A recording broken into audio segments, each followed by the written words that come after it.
Selamat menyaksikan. Assalamualaikum warahmatullahi wabarakatuh.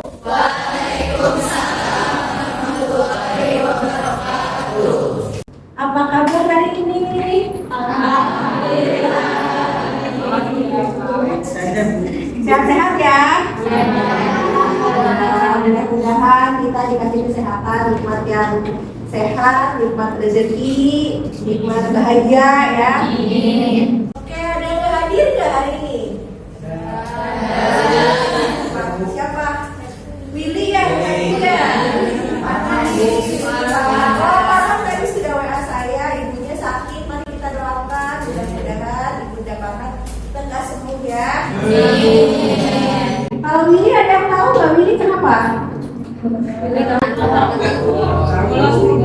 Willy bolos ya, jangan ditiru itu ya. Oke. Nah ini materi yang akan kita bahas hari ini. Tapi sebelumnya saya mau bertanya, masih ingat nggak minggu kemarin kita bahas apa? Ya, berarti belajarnya betul ya kalian. Ada yang tahu apa yang ingat hukum itu apa? Oke, good.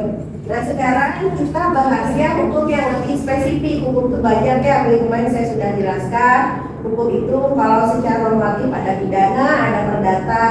Itu yang tertulis ya, ada undang-undangnya, ada bukunya. Ini yang tidak tertulis itu banyak juga. Salah satunya adalah hukum adat. Ini yang akan kita bahas hari ini, yaitu tentang hukum adat. Nah, untuk sebagai motivasi nih, saya ada satu video. Mari kita lihat sama-sama.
Model Indonesia tuh. Keren gak sih?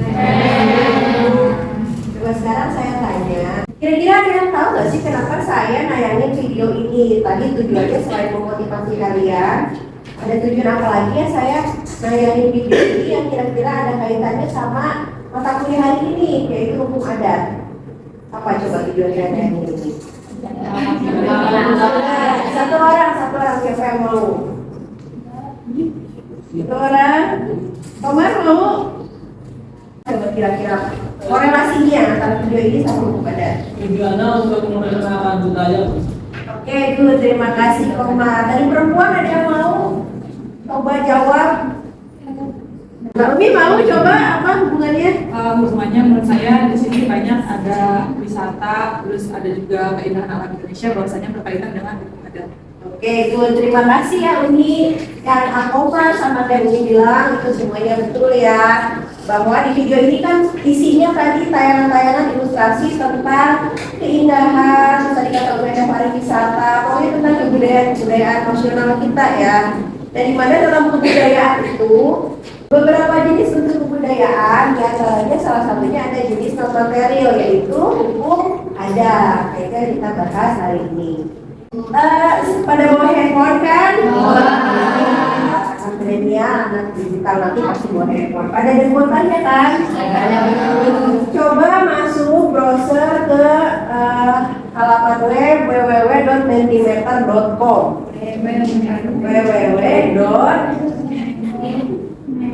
www.mentimeter disatuin kecil-kecil mentimeter.com. Nah, apa nih saya blog? Nah, mentimeter.com. Ya, nggak ada sinyal, kita punya sinyalnya ya. Bisa masuk, Alis? Ya. Nah, so masuk ke Mentimeter. Kodenya, nah ini kelihatan di atas 365480. Ya, so atau saya bikin 36 3654 8050. Nah, yang ada sinyal nggak apa-apa kita. Ya. Nah, itu kalian silakan bisa langsung voting nih. Di slide pertama saya punya pertanyaan. Kamu paling tahu dan paling tertarik sama kebudayaan mana sih? Indonesia. Jujur nggak apa-apa. Apalagi kadang-kadang biasanya Korea ya sama K-pop, apa sih? Nah, itu isinya tidak baik ya. Tidak baik ini kasih aja paling tahu dan tertarik yang mana? Ya. Bisa deh. Kita bisa. Oke. Yang pertama udah kelihatan nih hasilnya nih. Ini yang suka Indonesia ada 4,7% nih. Tapi jauh lebih banyak daripada yang lain nih. Ada yang Korea, Jepang, Tiongkok, India bahkan ada ya. Suka apa? Suka Inggris lah. Korea ada. Terus Timur Tengah ada ya. Timur Tengah ada, Eropa ada. Bahkan ada yang jawab atau ada yang tidak tahu kebudayaan manapun katanya. Waduh, gak apa-apa sih ya. Nah, jadi ini gambaran bahwa ternyata nasionalisme kita atau kecintaan kita sama kebudayaan kita ternyata tidak maksimal ya. Buktinya di kelas ini juga masih ada yang suka sama budaya orang lain. Kedua terbanyak setelah Indonesia adalah Korea, gitu ya. Dan ini memang relate ya, memang perempuan apalagi ya biasanya suka drakor, suka K-pop ya kata kita. Ya, terus kalau laki-laki prediksi saya laki-laki suka ke Jepang karena anime gitu ya, anime terus apalagi ya banyak lah ya. Nah yang itu tadi yang India, siapa yang suka India ya? Ya mungkin suka nonton ANTV ya.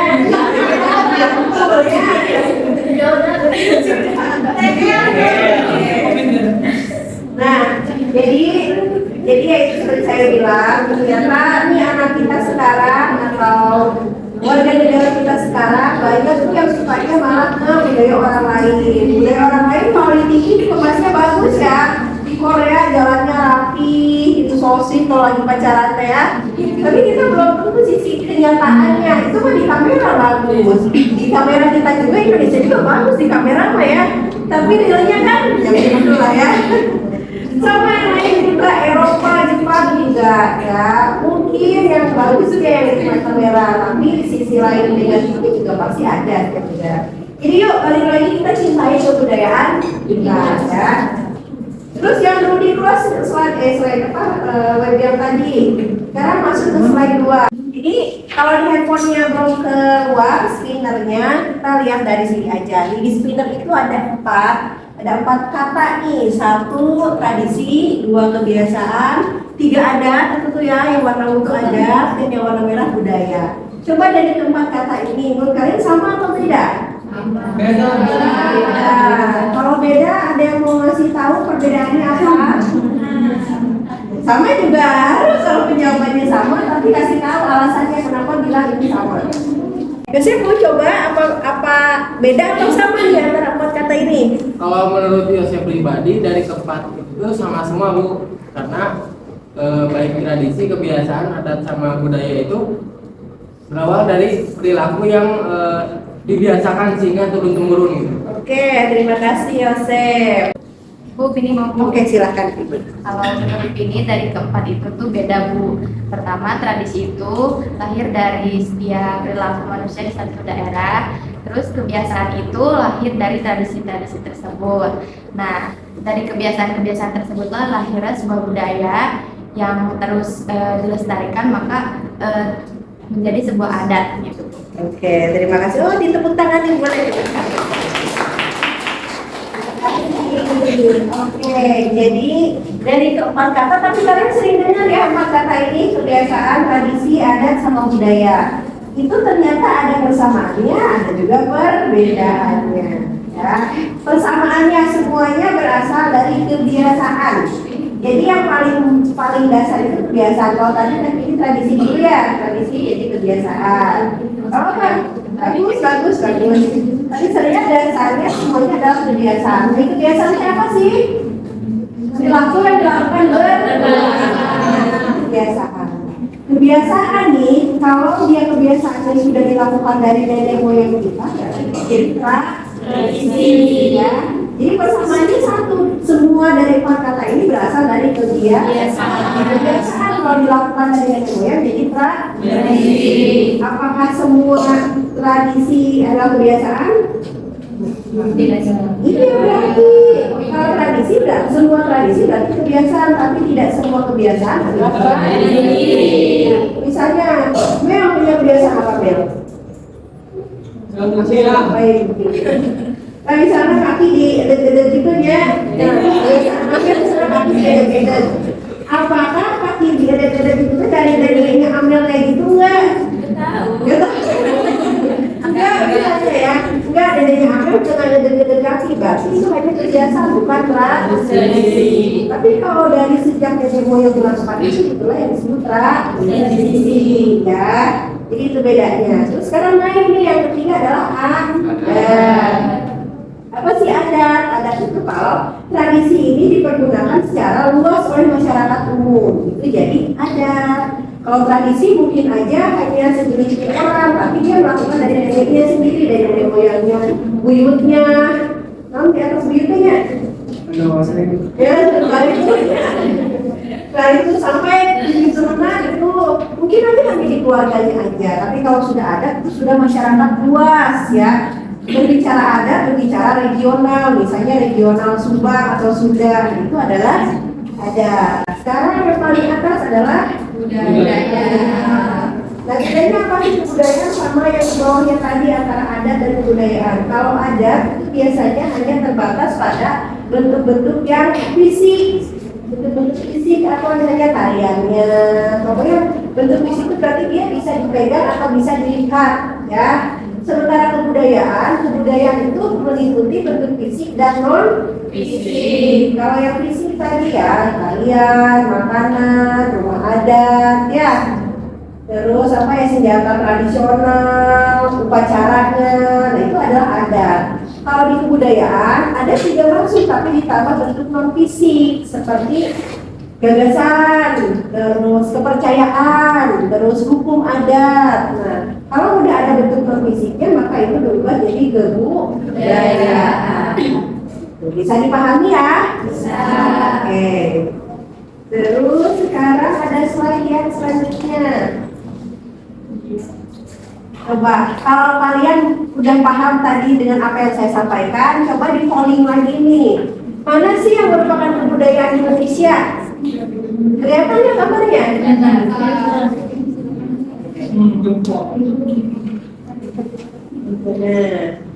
Penjelasan. Oke. Ya, nah itu udah ada 8 orang voting, kurang.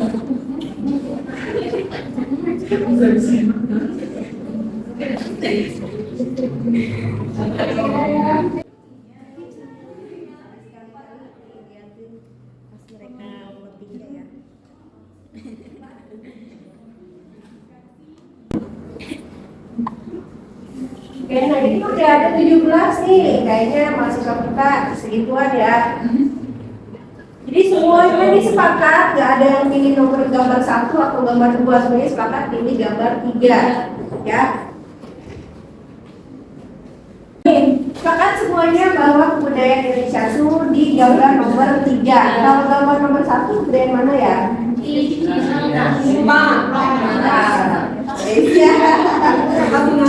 Oke, tapi walaupun kalian nggak tahu, saya bersyukur berarti kalian tidak menekuni kebudayaan orang lain ya. Ini tuh saya cari dari Google, ini kebudayaan Korea. Bagus lah kalau saya tahu kebudayaan orang ya. Terus kalau yang nomor 2, kira-kira kebudayaan mana tuh? India. Salah. Bapak bagus. Ini ada kebudayaan Spanyol. Lebar tomat kalau lagi musim panen tomat ya. Tapi nggak apa-apa bagus. Nggak apa-apa bagus, berarti nggak menekuni kebudayaan orang ya. Terus satu lagi nih, kalau kalian iya cinta sama budaya Indonesia, coba nih jawab ada berapa suku bangsa di Indonesia. Udah nggak boleh searching. Kita harus. Nggak bisa searching. Ada berapa sih suku bangsa di Indonesia?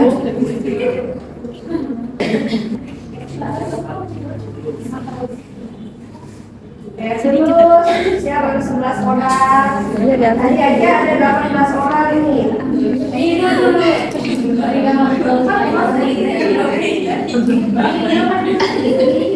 Oke, udah lah ya, udah cukup, udah 11 tambah 2, 13, sudah 18 nih. Yang paling banyak menjawab 1430 suku bangsa. Terus yang paling banyak kedua jawabannya 14.340. Yang benar yang mana ya? Ya tahu. Yang benar justru yang paling sedikit nomornya.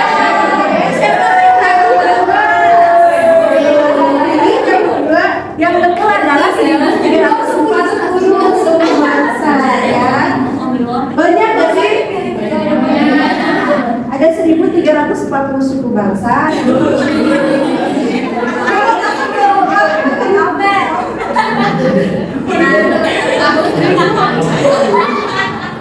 Udah terlanjur tadi kalian banyak yang salah ya.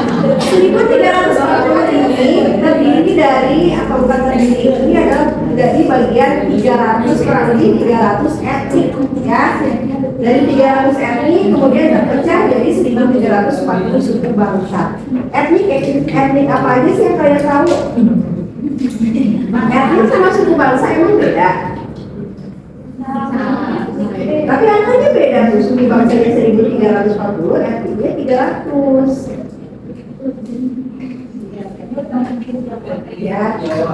Ya, etnik itu seperti etnik Jawa, etnik Sunda, Batak, ya Minang. Nah, Di Sunda aja kita kan banyak ya, Sundanya macam-macam ya. Sunda Norway, Sunda Wiwitan, terus Sunda kalau ke regional juga Sunda Cirebon beda lagi sama Sunda Garut tuh ya. Jadi dari 300 sekian itu terbagi jadi 340 suku bangsa. Banyak dah tuh. Produk kebudayaan apa sih yang sering kamu gunakan?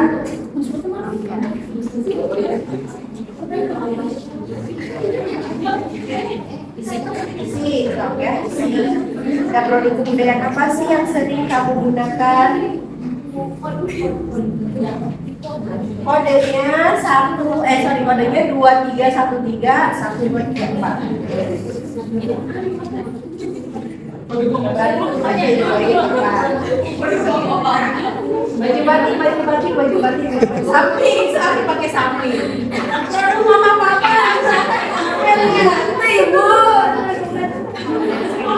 Kebaya. Bingung. Apa sih yang bawa teh? Bingung ya Allah. Wah, itu dijelasin.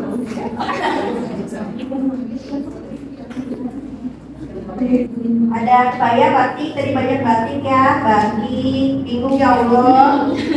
Berarti kamu nggak pernah pakai produk kebudayaan ya, batik, baju batik yang merupakan simbol budaya Indonesia. Wah, ini sekali ya. Tapi laki-laki tau, batik, kebaya. Yang pakai kebaya, saya pakai kebaya laki-laki perempuan ya. Setiap batik dong, selendang, batik kebaya. Yang pasti bukan produk ayam apa? Siapa yang jawab? Oke, bener ya, ya. Cari duit batik. Baju batik,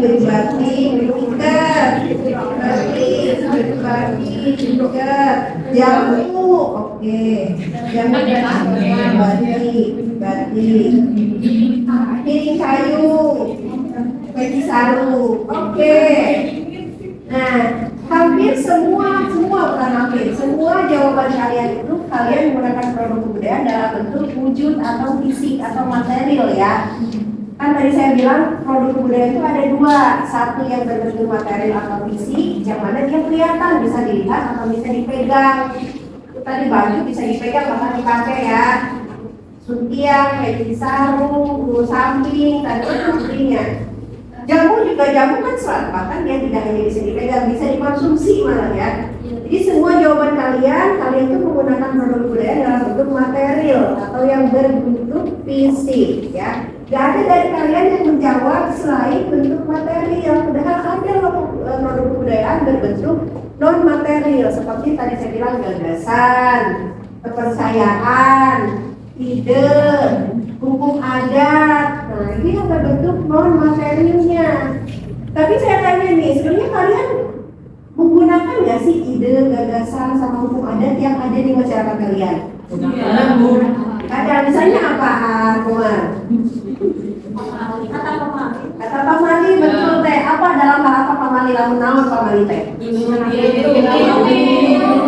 Oke, ya duduk di pintu pamali. Nah, dan kalian mengamalkan atau mempercaya itu?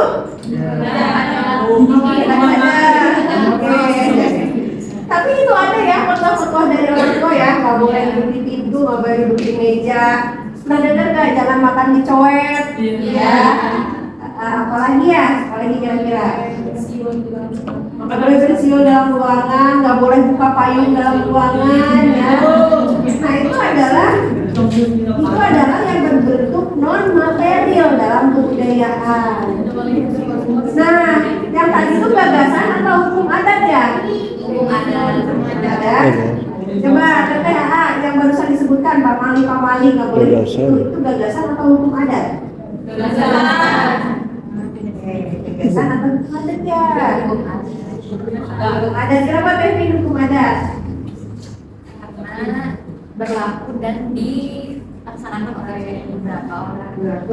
Oke, terima kasih Revin.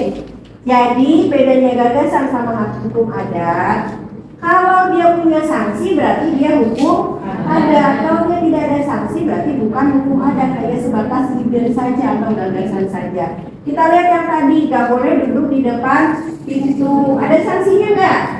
Ada sanksinya, cina bakal nonton. Berarti itu hukum adat. Terus gak boleh makan di coet, ada sanksinya? Ada. Apa cina? Salah pengobatan. Yang udah salah pakai kolot, cina menang hati-hati. Itu ada sanksinya, berarti itu hukum adat ya. Jadi setiap gagasan yang ada di masyarakat kita, di masyarakat kebudayaan kita, tapi ada sanksinya, maka itu masuk ke hukum adat. Bisa dipahami? Bisa. Oke, sekarang ada slide terakhir. Oh, ini ada yang udah polling dua nih. Kan tadi saya sudah kasih tahu nih bedanya antara yang empat tadi, antara kebiasaan, tradisi, kemudian adat sama kebudayaan, sama apa bedanya adat, hukum adat sama gagasan. Coba sekarang kalau udah bener yakin tahu bedanya, voting nih mana gambar yang menunjukkan hukum adat.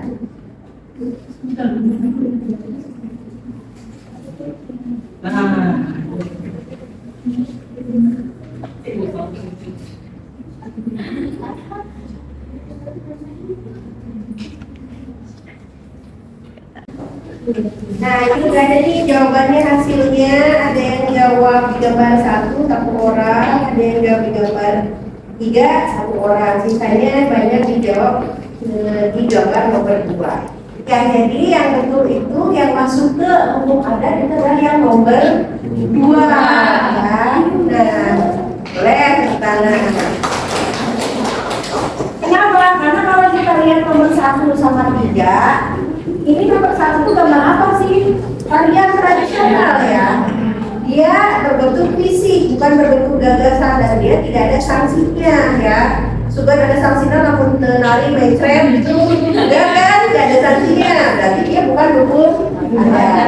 Terus yang ketiga, gambar ketiga dia berbentuk kebudayaan fisik karena dia pakaian adat ya, pakaian adat. Tidak ada sanksinya, cuma kalau nggak pakai pakaian adat jadi disuul, enggak kan? Tidak ada sanksinya. Tapi di gambar nomor 3 ini adalah gambar nomor 3 itu menunjukkan proses musyawarah masyarakat. Berarti tidak ada fisiknya, berarti dia menghasilkan gagasan. Nah, dalam menghasilkan gagasan itu disebut hukum adat karena ada sanksinya. Kalau masyarakat adat itu kan ada ketua adatnya. Nah, ini adalah gambar ketua adatnya yang bagi ngajuin sesuatu itu adalah ketua adat. Jadi, tapi 90% dari kalian betul ya. Oke, jadi bisa dipahami ya. Ini untuk hari ini kita hanya membahas pengantarnya saja. Apa sih hukum adat itu? Jadi hukum adat itu adalah bagian dari kebudayaan, yang mana dia adalah merupakan bentuk non-fisik dari kebudayaan atau non-material dari kebudayaan. Definisinya bahwa hukum adat itu adalah gagasan yang mempunyai sanksi. Sekarang saya tanya, kalau hukum perdata kan ada KUHP perdata, hukum pidana apalagi ya, ada KUHP pidana, ada undang-undang. Kalau di hukum adat ada undang-undangnya. Nah, ya betul ya di sini. Ada sebagian yang tertulis, tapi sebagian besarnya tidak tertulis. Di beberapa wilayah adat mereka sampai mendokumenkannya, membukukannya ya. Tapi sebagian besar yang tidak tertulis, kayak yang tadi contohnya kamu berdiri atau duduk di depan lorong pintu, itu kan tidak tertulis ya. Nah, jadi sebagian besar tidak tertulis. Terus pertanyaan selanjutnya, kira-kira masyarakat lebih takut sama hukum normatif yang dibuat pemerintah atau lebih takut sama hukum adat? Ya, kita bahkan kebanyakan lebih segan atau takut sama hukum adat. Kenapa kira-kira? sanksinya sosial, betul. Bahkan kadang-kadang sanksinya sanksi religinya, pemali ke misi anu sebenarnya, bahkan sampai ke mistis ya, sampai mistis. Kalau yang dari Jawa, ada orang Jawa di sini? Ya, kita satu pulau ya, pulau sebagai Jawa. Ini maksudnya Jawa Tengah, Jawa Timur nih. Apalagi kalau kita bicara Kalimantan nih, mistisnya sangat besar ya, pemalinya sangat besar. Bahkan begini, kalau tadi bisa saya jelaskan kenapa ada petua orang nggak boleh itu di laut Tanto. Sebenarnya bukan di sini nonton bisul ya, tapi halangan kalian jalan. Terus nggak boleh di meja karena nggak sopan. Nggak boleh makan cicobek karena jorok, kotor ya. Terus apa lagi? Kalau di Sunda nih perempuan bisa sapinya, kamu sapinya harus bersih, kalau nggak nanti dapat suami brewokan. Brewokan, apaan ya?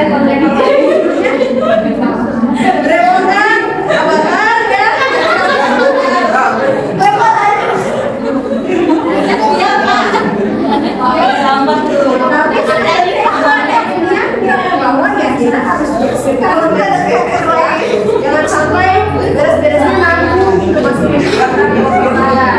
ya. Nah, tapi ada loh hal-hal mistis yang kadang nggak rasional di hukum ada.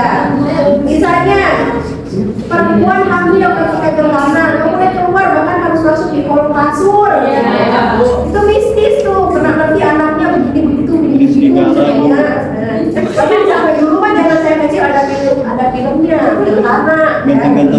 Kalian harus pengalaman ya.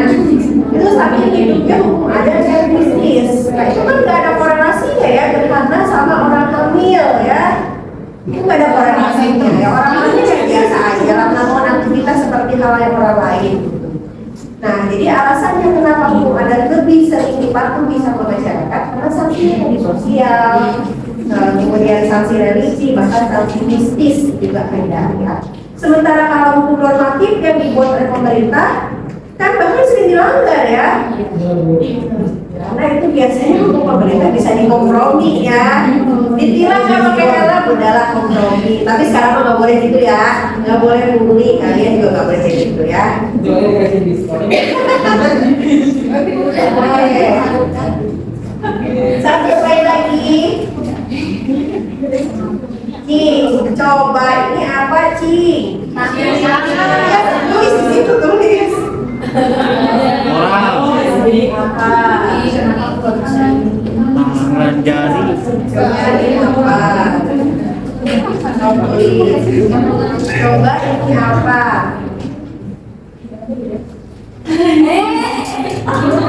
Tangan. Dari situ jari. Tangan atau jari? Orang. Jari bersih keadaan roda keluarga meninggal. Jadi patah. Siapa yang jawab tangan?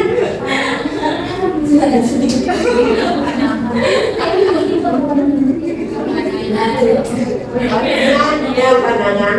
Saya kayaknya karena kita bahas hukum adat, dia bahasa Sunda kayaknya. Kakek ada potong jari sesuai dengan keluarga meninggal. Jelas kok ya, karena tadi juga nggak bisa melihat semuanya, udah sampai sini aja. Ini tadi ada jawab tangan, terus ada yang jawab potong jari, mungkin udah ada yang udah tahu ya.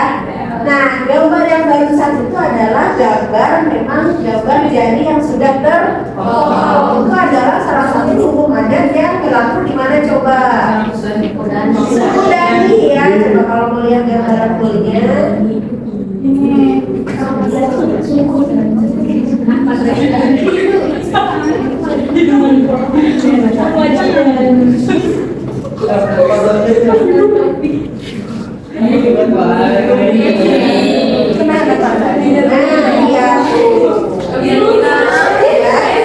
Yang paling penting nggak bisa saran yogi ya.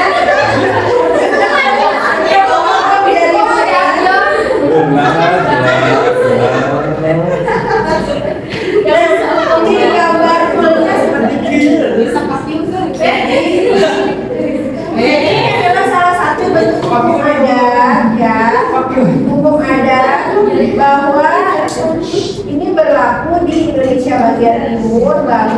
biasanya kalau ada anggotanya yang meninggal, maka dia harus memotong satu ruas buku jarinya. Ya, jadi misalnya si bapak istrinya meninggal, potong satu ruas buku jarinya. Terus anaknya meninggal, potong lagi terus. Ibunya orang tuanya meninggal, potong lagi, ya. Aduh, ngeri nggak tuh? Tapi itu harus dilaksanakan, ya harus. Nggak boleh menolak. Masyarakat adatnya nggak boleh menolak. Kalau menolak sanksi dikeluarkan dari masyarakat adat. Apa sih tujuannya?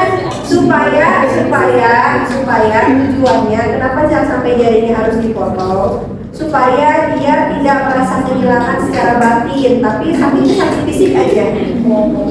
Ya, sebenarnya saya tanya kalian, lebih sakit hati atau sakit fisik? Sakit gigi.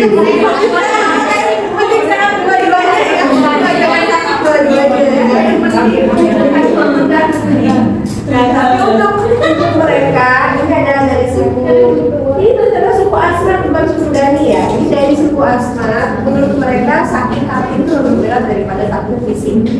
Ya, jadi dipotong jarinya, jadi dia nggak akan kesakitan hatinya, tapi kesakitan fisik. Tuh ya, kayak gitu. Ya, salah satu dari hukum ada. Kalau untuk hukum ada di wilayah kalian, tinggal di mana sih kalian? Wilayah Subang ya, rumahnya di mana? Wilayah kalian? Di Ramadan. Paru, Pegadaian ya. Coba ada hukum adat apa di wilayah kalian? Baritan. Apa? Baritan itu gimana nanti? Masih makan di apa? Kali. Iya, tanggul. Ya, buat ikan itu. Buat ikan.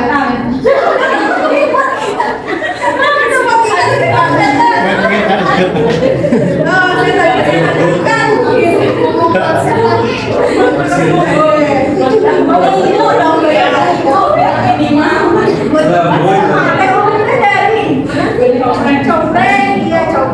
Nah, ya, apalagi wilayah sana, wilayah Pantura ya. Wilayah Pantura kalau panen juga ada saya kalau panen ya. Itu adalah hukum adat. Memberikan makanan. Tapi seperti itu ada yang bangun di sini. Ada Bu kalau mau. Tapi manusia kan? Iya. Jadi nggak semua. Oke, terima kasih Helmi. Terus ke Somalang ada apa Somalang? Ada Yosef. Ada apa sih? Ada apa? Ada apa? Tahu Pegadaian mana ya di Pegadaian? Biasa Bu. Biasa apa? Sama sih kayak itu ruang laut. Ruang laut ya, yang bawa gunungan gitu ya, terus diarung di laut gitu ya. Nah itu juga kemarin itu tuh ada sama juga ya. Kalau tidak, kalau tidak masih sesajen disimpan hukumnya malam. Ini juga ruang laut supaya kita terus bersubur, supaya nanti panen sapinya lebih banyak lagi gitu kan ya. Itu adalah hukum-hukum adat ya. Potong besi apa? Potong besi. Ya potong besi sama searahan lah ya, sama Pantura ya. Memanukan desain gue yang mana? Iya, di Malang. Oke.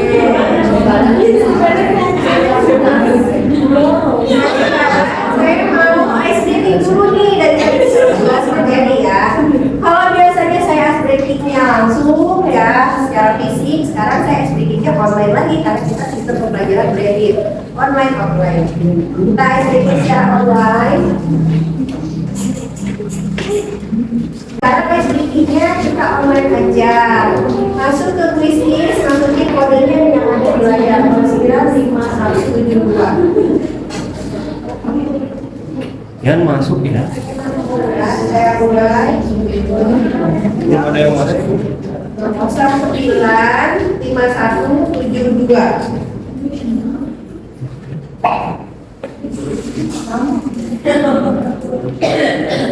Baru satu orang.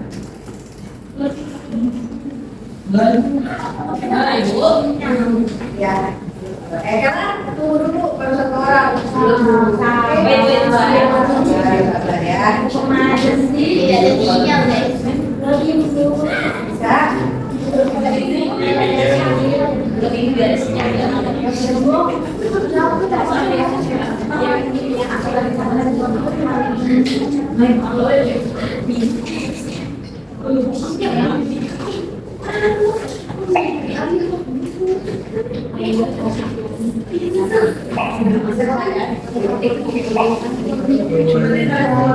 masih ada satu orang ya.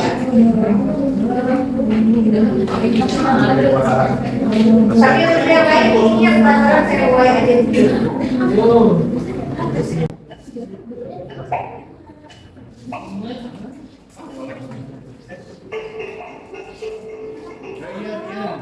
Iya.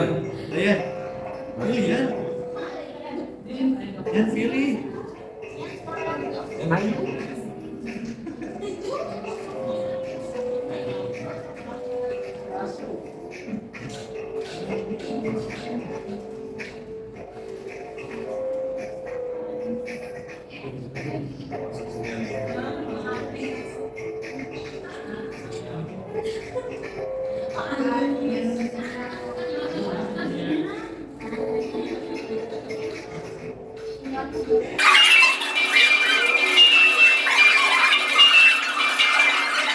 Ya Pak ya, saya ini aja ya.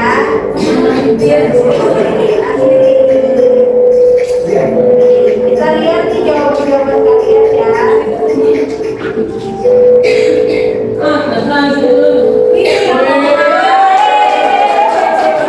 Ini pertama, kedua koma, tiga alia. Oke, kita lihat jawaban-jawaban kalian ya. Nih yang ini jawabannya apa kalian? Tangan seru. Tangan seru. Oke, dari koma, tantangan seru, tantangan seru. Oke, bener ya. Tantangan seru. Terus yang ini warna. Aku yang sakit. Emang ada uang sakit? Oke, siapa ngomong ya? Oke. Ini uang sakit karena kamu punya uang. Terus ini potongan harga, tapi ini masalah ya potong harga. Ya. Potong harga, oke ya nggak pakai under ya. Saya bikin saya bingung ya. Potong harga, oke. Suku bunga ini rajin belajar.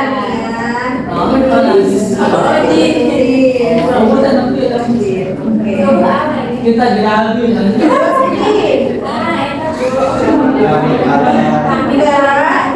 Ini keraya, keramik. Ini rantainya keramik, jangan keramik,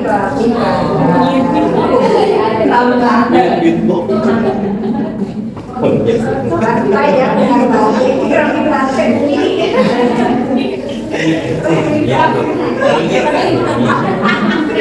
terus naik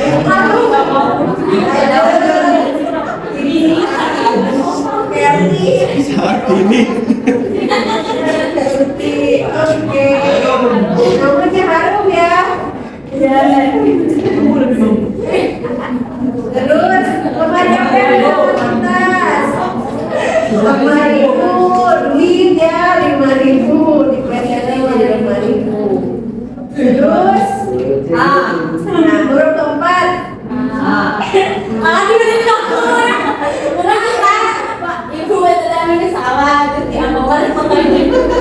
ini kalau yang jawab D bener ya, karena kalau dihitung A B C D keempat ini jawab B, yang jawab E sama ini jawab E. Terus buah apa yang suka naik angkot? Gak ada yang bener ini mah? Salah.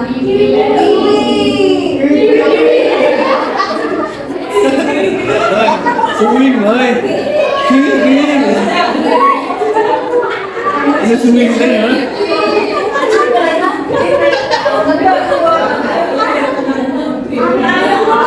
Bukan tapi salah komarnya. Terus buah apa yang guru udah satu angka. Oh iya.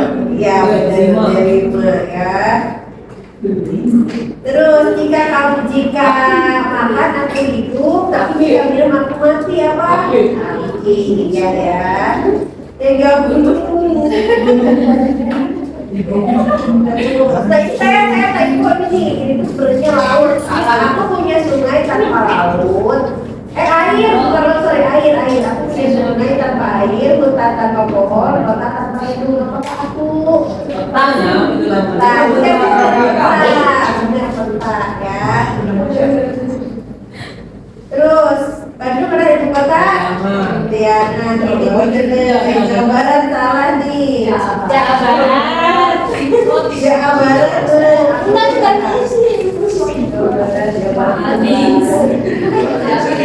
Bisa aja.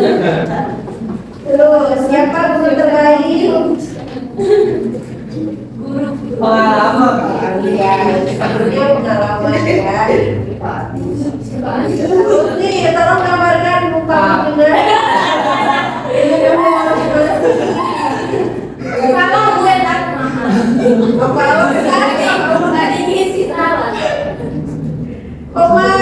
Komar, bagus lah ya, ada bentuknya. Terus Sherly, satu lagi. Ada anak pang.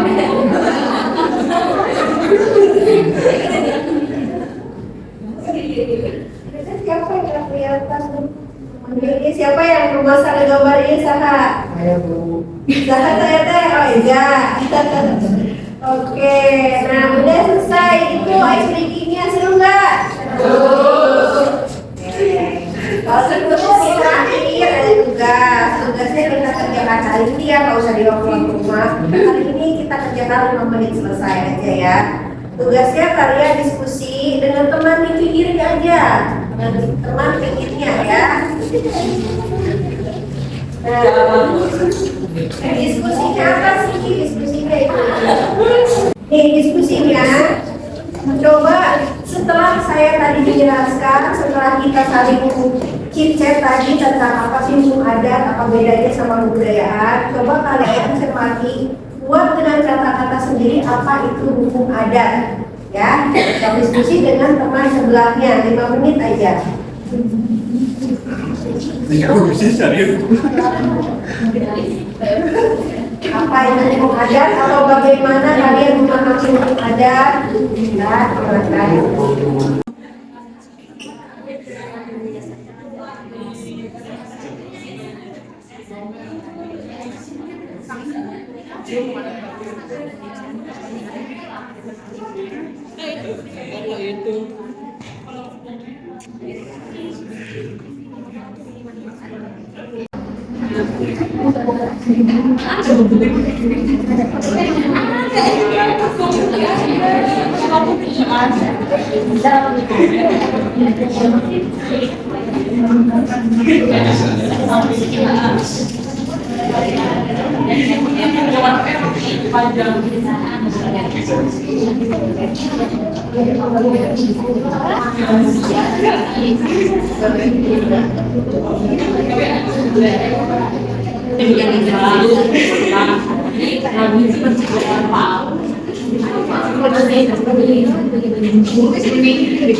Oke, udah ya, udah punya konsepnya.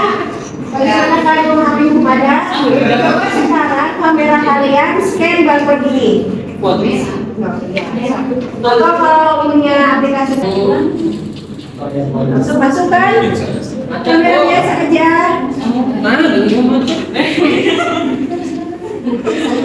Kalian hasil diskusi tadi, ketikkan di situ ada tanda plus, tanda panah.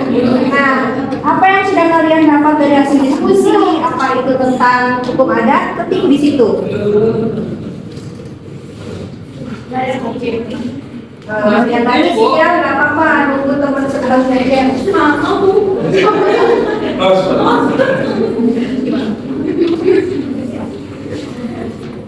Nah itu juga pengetahuan baru buat kalian ya.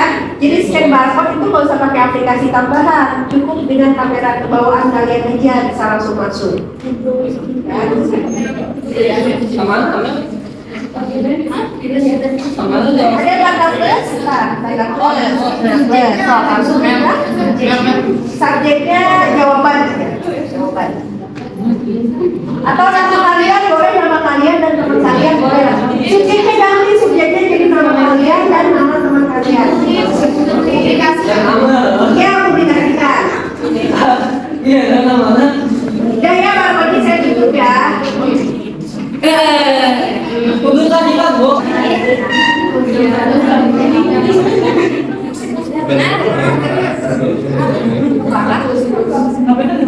Kalau boleh ingat,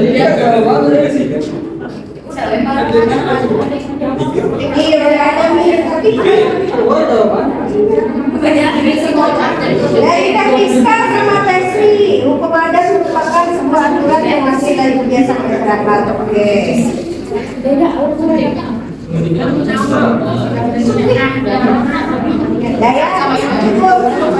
Cukup dulu. Nah sekarang saya minta dua pasang ke depan berbicara di depan ya. Dua pasang paling dekat aja lah, Komar sama Amel ke depan. Oke ya. Jadi hukum adat itu adalah suatu kebiasaan yang artinya aturan yang dibuat dari tingkah laku masyarakat yang tumbuh dan berkembang sehingga menjadi sebuah hukum yang ditaati secara tidak tertulis. Oke, teman-teman. Sekarang saya minta teman-teman ada yang bertanya ke Komar lagi apapun, ke Komar sama Teh Amel. Ayo nanya apapun yang berkaitan dengan hukum adat boleh. Apa? Izin bertanya kepada kelompok. Menurut kelompok menaati hukum adat apa? Di daerah saya mempercayai hukum adat Sunda yang dimana salah satunya masyarakat di sana percaya bahwa tidak boleh duduk di depan pintu. Nah, masyarakat di sana mempercayainya kalau kita duduk di depan pintu itu akan menghalangi jodoh. Itu kecilnya. Ada tambahan, mungkin malam-malam aturannya tidak udah pagi jangan keluar. Kenapa gitu? Artinya takut diculik hantu.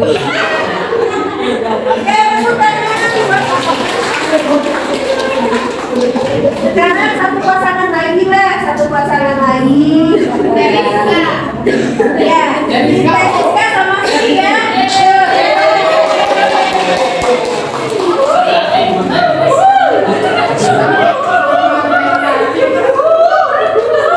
Utarakan, jelaskan apa yang Rizka pahami tentang hukum adat. Menurut kami berdua, dari hukum adat itu adalah merupakan sebuah aturan yang lahir dari kebiasaan masyarakat tersebut, terus yang akhirnya kemudian diyakini oleh masyarakat dan biasanya bentuknya tidak tertulis. Oke, terima kasih. Kalau saya garis bawahi hampir sama yang Komar ya, jadi berasal dari kebiasaan yang kemudian dipatuhi atau diyakini. Terus tambahannya kalau dari Teh Rizka sama Tesri biasanya hukum adat kebanyakan tidak tertulis. Oke, tepuk tangan. Terus kayak tadi nih, kayak pasangannya Komar sama Amel, ini juga harus ada yang nanya. Siapa yang bertanya? Tuh, ada yang bertanya. Ini Bu, Oke, apa Sep? Silahkan ya Sep. apakah hukum adat itu bisa dihilangkan atau dilupakan dalam suatu daerah? Oke, nah silakan Teh Rizka, bisa dihilangkan nggak sih hukum adat Teh? Atau dilupakan? Atau dilupakan? Oke, sebelumnya terima kasih atas pertanyaannya. Hukum adat bisa dihilangkan atau dihapuskan? Menurut saya, kalau misalkan tidak ada penerus atau tidak ada yang melanjutkan hukum adat tersebut, ya mau tidak mau sedikit demi sedikit hukum adat itu akan hilang. Jadi tugas kita ya harus melestarikannya. Seperti itu. Oke, sepakat ya. Betul sekali jawabannya kelompok di depan Tesri Teh Rizka bahwa hukum adat itu bisa hilang, bisa dilupakan kalau nggak ada yang menggunakannya ya. Bahkan bisa juga diganti. Pasti banyak yang menggunakan di hukum adat, tapi mau diganti karena misalnya tidak sesuai lagi sama kondisi generasinya, itu juga bisa ya. Kenapa? Karena hukum adat itu lebih fleksibel, dia tidak tertulis ya. Oke, terima kasih Teh Rizka dan Teh Sri. Silahkan duduk kembali. Nah, jadi sebagian besar sudah paham ya apa itu hukum adat. Nah, untuk penutup sebelum saya beri kesimpulan ada yang mau bertanya dulu nggak ke saya? Nah, ada Bu. Izin bertanya itu terkait sekarang kan banyak tuh budaya-budaya masuk ke Indonesia. Yang lain udah berisik ya. Terus pertanyaan itu bagaimana kita selaku generasi muda terkait kultur shock yang masuk ke Indonesia? Terima kasih. Pertanyaannya dilihat dan sangat kritis ya, bahwa seperti yang tadi di awal saya bilang, banyak budaya asing masuk nih ya. Tadi juga ada yang menjawab lebih tertarik sama budaya India, bahkannya Korea mah udah kubunya. Nah, gimana caranya supaya kita tidak culture shock gitu ya, supaya kita tidak melupakan kebudayaan kita, melupakan hukum adat kita, sehingga yang tadi ditanya sama Komar, sama Yosef, kemana tuh bisa hilang? Nggak bisa kalau rakyatnya tidak melestarikan. Nah, gimana tuh cara-caranya? Balik lagi ke rasa nasional kita ya, rasa nasionalisme kita. Kita harus sangat mencintai kebudayaan kita. Kalau bisa kita bandingkan nih, bagusan mana sih budaya kita sama budaya orang. Kan ada pepatah bilang rumput tetangga memang lebih hijau, tapi tetap lebih enak yang kita ya. Lebih enak yang kita. Jadi balik lagi ke rasa nasionalis itu harus dipupuk oleh kita. Kita cintai dulu budaya kita. Kalau bisa nih, memang kebudayaan asing nggak bisa kita bendung masuk ke sini, apalagi dengan era digital ya. Kalau dulu saya nonton harus ke bioskop, sekarang mah ada Netflix ya, ada di handphone, di rumah juga bisa nonton, itu nggak bisa kita bendung. Tapi dari diri pribadi kita ya, motivasi atau keinginan kita kurangin tuh buat nonton budaya orang, kecuali kalau ingin ilmunya. Kalau tujuannya ingin ilmunya sih boleh, tapi kalau untuk sebagai hiburan, nah di negara kita karya-karya anak bangsa kita juga banyak hiburan-hiburan kebudayaan ya. Jadi diri kita sendiri ngerem nih, stop keingintahuannya terhadap budaya luar. Jadi nasionalisme kita yang harus ditingkatkan ya. Kalaupun dia suka sama budaya asing ya, tadi itu pelajari ilmu-ilmunya aja, jangan diaplikasikan dalam kehidupan. Ya, kita lihat nih, kalau dari drama Korea itu kan pergaulan bebas biasa ya, tinggal serumah laki-laki perempuan biasa, pegangan tangan biasa. Kita ingat lagi nih ke hukum adat kita tuh orang timur, nggak boleh di kita mah ya, apalagi kalau sampai tinggal serumah laki-laki perempuan tanpa ikatan pernikahan nggak boleh. Jadi walaupun suka tontonannya ya, kita harus ingat bahwa itu tidak sesuai dengan nilai-nilai hukum adat kita. Intinya kita saling gitu ya, kita pinggirkan. Jadi ya kalau untuk lihat, oh iya ya orang sana tertib, orang Korea rapi, orang Jepang taat peraturan disiplin, itunya diambil boleh, tapi yang tidak sesuainya dengan hukum adat kita eliminasi, kita keluar. Itu ya apa ya? Kayak ada lagi?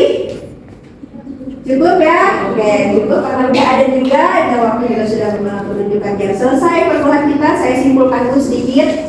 Jadi di mata kuliah ini kita membahas hukum adat, yang mana hukum adat itu adalah bagian dari kebudayaan non-fisik, yang mana dia bersifat mengikat atau memiliki sanksi yang justru lebih ditaati oleh masyarakat. Ya, kesimpulan dari saya. Kalau gitu kita tutup untuk pertemuan hari ini. Sampai ketemu minggu depan. Tetap semangat belajar. Terima kasih. Wassalamualaikum warahmatullahi wabarakatuh. Assalamualaikum warahmatullahi wabarakatuh. Salam Bapak Ibu dosen. Salam Merdeka Belajar. Untuk memenuhi persyaratan Serdos kali ini, dalam pernyataan diri dosen untuk unjuk kerja Tridharma Perguruan Tinggi di bidang pelajaran, saya akan menampilkan micro teaching, yang mana saya akan menampilkan proses pengajaran ketika saya di dalam kelas bersama mahasiswa, tepatnya dalam mata kuliah hukum adat. Dalam mata kuliah ini, penyampaian materi yang akan saya sampaikan adalah materi di awal perkuliahan, yaitu pertemuan kedua. Temanya yaitu pengertian hukum adat. Saya mengajar dengan menggunakan metode blended learning online dan offline. Saya dan mahasiswa bertemu secara fisik di ruang kelas, tetapi pembelajaran menggunakan teknologi digital, tepatnya menggunakan media dan platform sosial. Seperti pertama, saya menggunakan meetingdata.com, kedua saya menggunakan Quizizz, ketiga saya menggunakan Padlet. Kemudian saya menggunakan model pembelajaran kooperatif screen, yang mana nanti mahasiswa akan berpasang-pasangan mencari dan menggali sendiri definisi tentang hukum adat dan kemudian dipresentasikan bersama-sama di depan kelas untuk saling berdiskusi selanjutnya bersama rekan mahasiswa lainnya. Proses pengajaran yang saya lakukan terdiri dari 3 bagian. Pertama yaitu kegiatan pendahuluan. Pendahuluan terdiri dari salam, sapa, doa, kemudian absen, kemudian motivasi, dan selanjutnya apresiasi. Yang kedua adalah kegiatan inti. Di mana kegiatan inti saya langsung menerapkan model dan metode pembelajaran serta berinteraksi dengan mahasiswa. Tepatnya ketika model kooperatif script, mahasiswa akan saling berdiskusi mencari pengetahuannya, menggali pengetahuannya sendiri dan kemudian presentasi di depan. Dan terakhir ketiga adalah kegiatan penutup. Dalam penutup, saya dan mahasiswa bersama-sama menyimpulkan proses pembelajaran yang telah berjalan. Demikianlah PDD, UKT, DPT yang bisa saya share atau bisa saya tunjukkan. Semoga bermanfaat bagi banyak orang dan semoga bisa menginspirasi Bapak Ibu dosen lain ketika melaksanakan proses pengajaran umumnya Tridharma Pendidikan Tinggi. Terima kasih. Wassalamualaikum warahmatullahi wabarakatuh.